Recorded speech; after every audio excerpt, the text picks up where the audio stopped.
Olá, sejam todos muito bem-vindos. Meu nome é Marcos, eu sou do canal do Escritor Cínico e esse aqui é o vlog do Vivo Livros.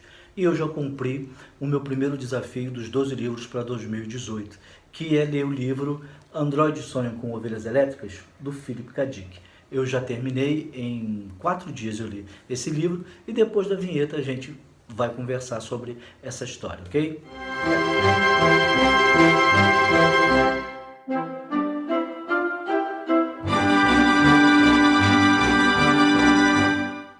E vamos começar falando primeiro do autor.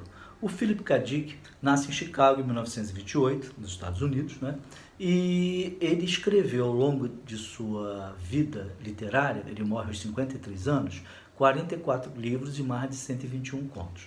O seu primeiro livro, ele vai escrever mesmo aos 23 anos, mas antes ele já escrevia, porque ele começa a escrever aos 13 anos e conclui seu primeiro romance aos 15.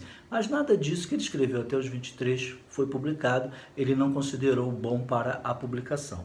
Então, esse primeiro livro que ele escreve chama-se Vozes da Rua, mas que só foi publicado em 2007. O primeiro a ser publicado e chama-se Solar Lottery, foi lançado em 1955.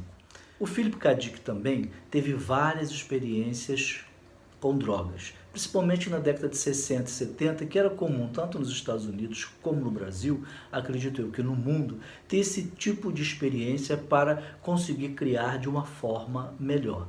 Mas isso acabou trazendo vários danos, ele teve algumas crises em que ele via seres de outros planetas, ele via manchas rosas, enfim. Creio eu que ele tomou anfetaminas, fez experiência com LSD, etc. E isso acabou prejudicando ele também. Ele escreveu esse livro, foi um surto criativo na década de 60, em que além desse romance ele escreveu mais 3 e mais 4 contos, tudo isso em um mesmo ano. Na década de 80, ele é convidado pelo diretor de cinema Ridley Scott, né, para a adaptação, para ele vender os direitos desse livro aqui. E ele concordou. O Ridley Scott fez o filme, escreveu o roteiro juntamente com outras pessoas. Quando ele viu o primeiro roteiro, ele não gostou, ele reclamou, ele ficou tão mal que ele passou a beber uísque direto e isso acabou provocando um sangramento no estômago dele. E aí, mas depois, né, é chamado um outro roteirista que estava escrevendo Star Wars, e aí o roteirista conseguiu entender a cerne aqui do livro, tirou o núcleo, ou seja, a essência do livro, e fez um roteiro que agradou o Philip K. Dick.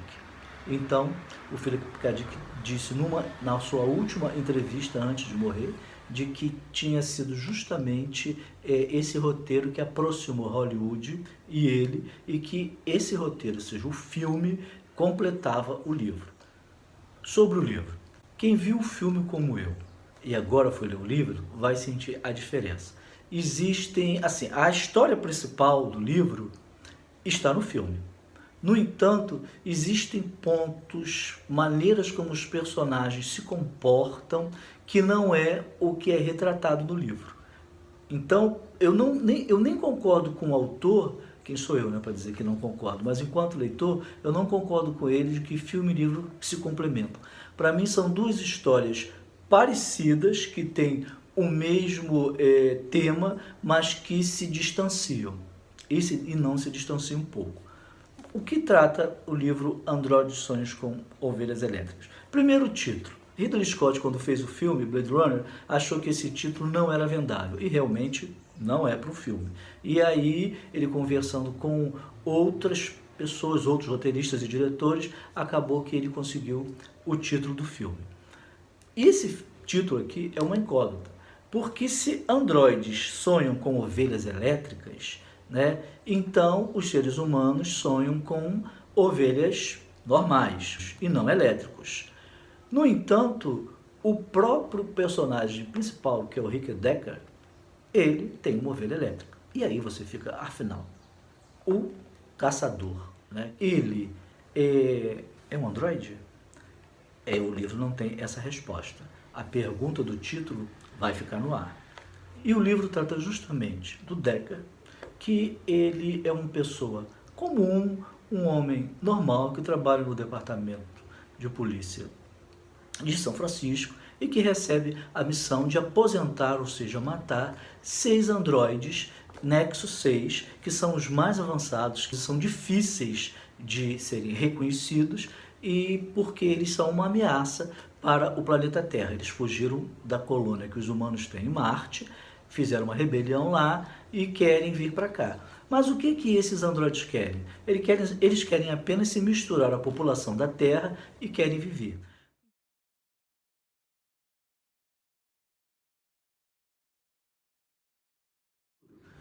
Nesse livro que se passa em 2019, a Terra passou por uma guerra termonuclear, que eles chamam de términos. E aí, aqui só ficou poeira, os animais quase todos foram extintos. Quem tem animal verdadeiro, que não é uma imitação, que não é um androide, é considerado uma pessoa que tem um determinado status e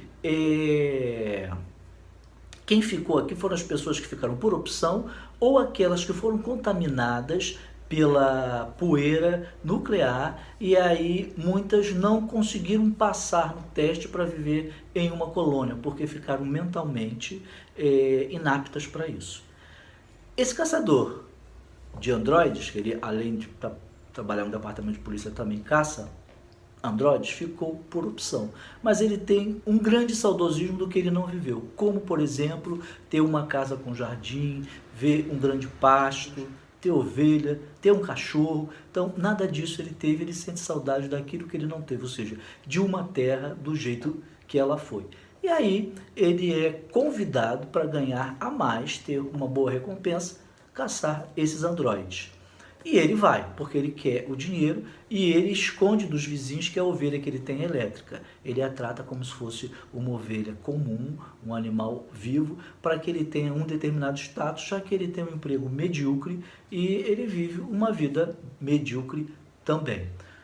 Nessa história, conforme ela vai se desenvolvendo, eu não vou contar muito para vocês, senão vão ter muito spoiler para quem não leu o livro, para quem não viu o filme, né? E para quem viu o filme vai ficar um certo estranhamento. Nós começamos a ver vários pontos que são colocados. Primeiro que a mulher do Decker é uma pessoa que vive deprimida e que se agarra ao mercerismo, que é um tipo de religião que você se conecta a uma caixa que tem uns manetes e quando você se conecta a essa caixa, você entra em contato com o Messer, como se fosse uma realidade virtual, e então você sente o sofrimento dele e ao compartilhar esse sofrimento dele, você tem também uma empatia e você consegue viver bem aquele dia, né? Porque você está em contrato com esse Messer que é um ser cósmico, como se fosse um Deus, né? E a mulher dele vive fazendo isso porque ela vive deprimida. Existe também o fato de, ao matar os androides, ele começar, o Decker, a se questionar se ele realmente é uma pessoa, vamos dizer assim, digna. Porque se você, para ser digno e salvar a humanidade, você tem que matar, você tem que ir contra os princípios humanos, que é preservar a vida do próximo, se você é uma pessoa digna quando você faz isso. O androide é um ser humano? Não é.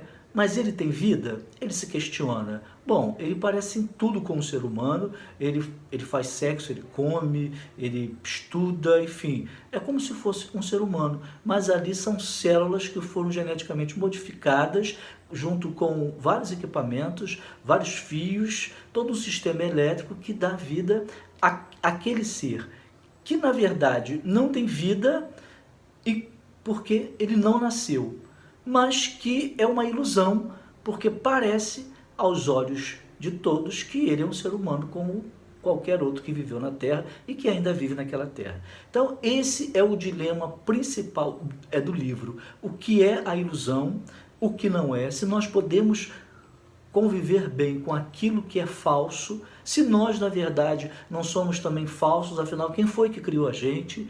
E todas essas questões filosóficas vão perpassando o livro. Existem 2 personagens que são muito importantes. A Raquel, que é uma androide, isso é descoberto durante a narrativa, porque ela, enquanto androide, pensa que é um ser humano, mas ela é como se fosse uma prostituta de luxo. Ela envolve os caçadores de androides antes do Dexter, justamente para não eliminar esses 6 androides. Então, depois que ela tem relacionamento sexual com eles, eles ficam moralmente e eticamente impedidos, eles se sentem impedidos de matar alguém, que ela acaba meio que se apaixonando pelo Deckard, mas ela não deixa isso claro, isso fica subentendido no livro. E o outro personagem é o Isidore, ele é um cabeça de galinha, ou seja, uma pessoa que sofreu os efeitos da radiação e por isso ele ficou intelectualmente incapaz e não saiu do planeta Terra, mas que ele também tem vários questionamentos de como ele queria ser.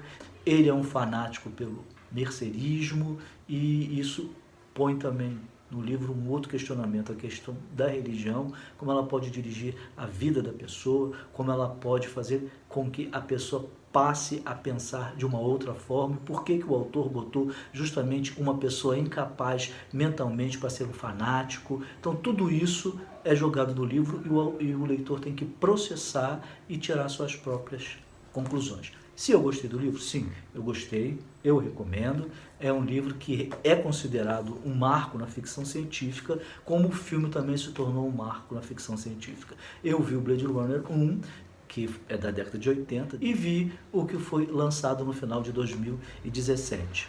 Confesso que preferi o primeiro, mas achei o segundo muito bom também, porque a questão de ser ou não humano, toda aquela questão ética tratada no primeiro, é aprofundado nesse segundo filme. Bom, pessoal, é isso. Se vocês gostaram do vídeo, não deixe de dar o like, não deixe de compartilhar. Se não são inscritos no canal, se inscrevam porque me ajuda muito, vocês sabem disso. E a gente se encontra em um próximo vídeo, ok? Um abração.